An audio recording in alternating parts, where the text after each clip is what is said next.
Hi hello ನಮಸ್ಕಾರ, welcome back to green honey Kannada vlogs.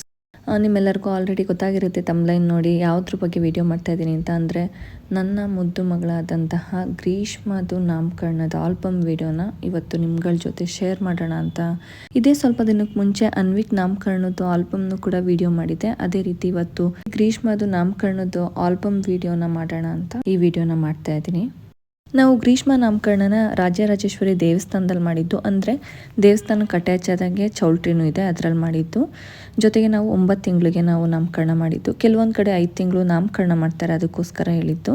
ನಾಮಕರಣ ದಿನ ಬೆಳಿಗ್ಗೆನೇ ಹೋಗಿ ದೇವಸ್ಥಾನಕ್ಕೆ ಮಡ್ಲಕ್ಕಿ ಸೀರೆ ಎಲ್ಲ ಕೊಟ್ಟು ಪೂಜೆ ಎಲ್ಲ ಮುಗಿಸ್ಕೊಂಡು ಅದಾದಮೇಲೆ ನಾವು ನಾಮಕರಣನ ಶುರು ಮಾಡಿದ್ವಿ. ನಾಮಕರಣ ದಿನ ನಾವು ಸತ್ಯನಾರಾಯಣ ಸ್ವಾಮಿ ಪೂಜೆನೂ ಇಟ್ಟಿದ್ವಿ. ಮೊದಲಿಗೆ ದೇವಸ್ಥಾನದಲ್ಲಿ ಪೂಜೆ ಕೊಟ್ಟಿದ್ವಲ್ಲ, ಪ್ರಸಾದ ಎಲ್ಲ ತಗೊಂಡು ಬಂದು ಅದಾದಮೇಲೆ ರೆಡಿಯಾಗಿ ಸತ್ಯನಾರಾಯಣ ಸ್ವಾಮಿ ಪೂಜೆಗೆ ಅಂತ ಕೂತಿದ್ದೀವಿ. ಪೂಜೆ ಎಲ್ಲ ತುಂಬಾ ಚೆನ್ನಾಗಾಯಿತು. ತುಂಬ ವರ್ಷಗಳಾದಮೇಲೆ ಮತ್ತೆ ಈ ಆಲ್ಬಮ್ ನೋಡ್ತಾ ಇರೋದ್ರಿಂದ ತುಂಬ ಮೆಮೊರೀಸ್ ಎಲ್ಲ ನೆನಪಾಗ್ತಾ ಇದೆ. ಪೂಜೆ ಎಲ್ಲ ತುಂಬಾ ಚೆನ್ನಾಗಾಯಿತು. ಅವಾಗ ತೆಗ್ದಿರೋವಂಥ ಕೆಲವೊಂದು ಫೋಟೋಸ್ಗಳನ್ನ ಇಲ್ಲಿ ನಾನು ತೋರಿಸ್ತಾ ಇದ್ದೀನಿ.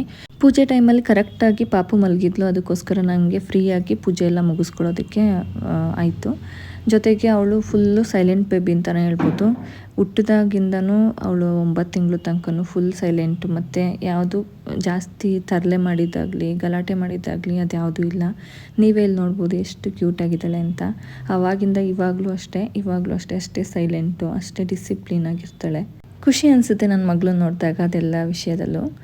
ಜೊತೆಗೆ ಇನ್ನೊಂದು ವಿಷಯ ಏನು ಅಂತಂದರೆ, ನಾನು ನಾಮಕರಣ ದಿನ ಒಂದು 4-5 ಡ್ರೆಸ್ನ ಚೇಂಜ್ ಮಾಡಿಸಿ ಪಾಪುಗೆ ಫೋಟೋಸ್ ತೆಗೆಸ್ಬೇಕು ಅಂತ ಫಸ್ಟೇ ಪ್ಲ್ಯಾನ್ ಮಾಡ್ಕೊಂಡಿದ್ದೆ.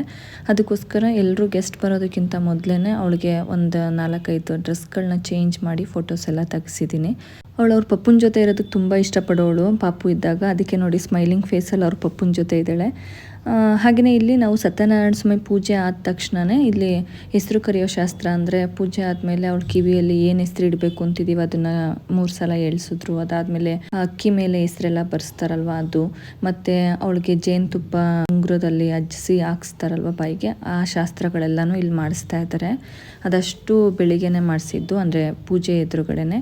ಇವಳು ನನ್ನ ತಂಗಿ ರಂಜಿತಾ, ಇವಳ ಜೊತೆ ಪಾಪು ಮಲಗಿದ್ದಾಳೆ. ಇಲ್ಲಿ ಐಶ್ವರ್ಯ, ಭೂಮಿಕಾ ಮತ್ತು ನಮ್ಮ ಅತ್ತೆ ಅಂದರೆ ಕಮಲಮ್ಮ ಇದ್ದಾರೆ. ಜೊತೆಗೆ ಇವರು ನಮ್ಮ ದೊಡ್ಡತ್ತೆ ಮತ್ತು ಅತ್ತಿಗೆ. ನಿಮ್ಮೆಲ್ಲರಿಗೂ ಗೊತ್ತಿರುತ್ತೆ ನನ್ನ ಬ್ಲಾಗ್ಸ್ ನೋಡ್ತಾ ಇದ್ದರೆ. ಜೊತೆಗೆ ಊರಿಂದ ಎಲ್ಲರೂ ಒಂದಷ್ಟು ಜನ ಬಂದಿದ್ದರು ಆಲ್ರೆಡಿ. ಇನ್ನೊಬ್ರನ್ನ ತೋರಿಸ್ತೀನಿ ಇಲ್ಲಿ ನಮ್ಮ ಅಕ್ಕ ತಂಗಿ, ಜೊತೆಗೆ ಇವರು ನಮ್ಮ ಅಜ್ಜಿ, ಅಂದರೆ ನಮ್ಮ ಅಪ್ಪ ಇದ್ದಾರಲ್ಲ ಅವ್ರ ತಾಯಿ, ಅವ್ವ ಅಂತ ಕರಿತಿದ್ವಿ. ಇವ್ರು ನಮ್ಮ ಅಕ್ಕನ ಮಗಳು ಧಾತ್ರಿ. ಅತ್ತೆ, ಶೋಭಾ ಆಂಟಿ ಎಲ್ಲರೂ ಬಂದಿದ್ದರು. ಎಷ್ಟೋ ವರ್ಷ ಆದಮೇಲೆ ನೋಡ್ತಿರೋದ್ರಿಂದ ಎಲ್ಲರೂ ಎಷ್ಟು ಚೇಂಜ್ ಆಗಿದ್ದಾರೆ ಅಂತ ಅನಿಸ್ತಾ ಇದೆ.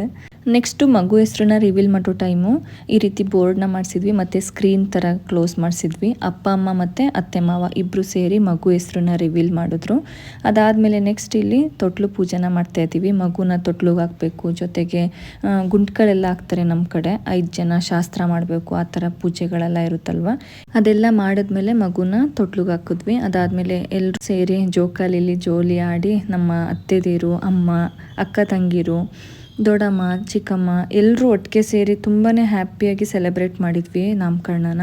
ಇನ್ನೊಂದೇನೆಂದರೆ, ನಾನು ಪಾಪುಗೆ ಮೆಹಂದಿನೂ ಹಚ್ಚಿದ್ದೆ. ಕೈ ಮತ್ತು ಕಾಲಿಗೆ ಎರಡಕ್ಕೂ ಮೆಹಂದಿ ಎಲ್ಲ ಹಚ್ಚಿ ನಾಮಕರಣಕ್ಕೆಲ್ಲ ರೆಡಿ ಮಾಡ್ಕೊಂಡಿದ್ದೆ.